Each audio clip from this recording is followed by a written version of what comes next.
এটা কি তোমরা কমেন্ট করে বলো।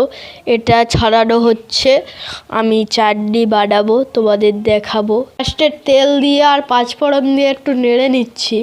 তারপর এর মধ্যে কড়াইয়ের মধ্যে পড়ে যাচ্ছে শুকনো লঙ্কা নাড়ছি। এটা চাটনি করা হবে সেই জিনিসটা আবার পড়ে গেল কড়াইয়ের মধ্যে। এবার নাড়তে থাকি, তোমরা দেখতে থাকো। এবার অনেকটা নাড়া হয়ে গেছে, এবার এর মধ্যে নুন দিচ্ছি, এবার এর মধ্যে হলুদ গুঁড়ো দিয়ে দিচ্ছি।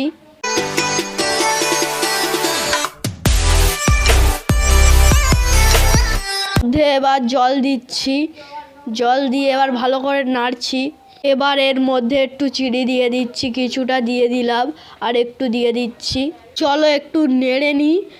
আমাদের চাটনি কমপ্লিট হয়ে গেছে, এবার রিভিউ দেবো তোমাদের। আমি টেস্ট করে দেখবো, তাহলে চলো একটু টেস্টটা করে।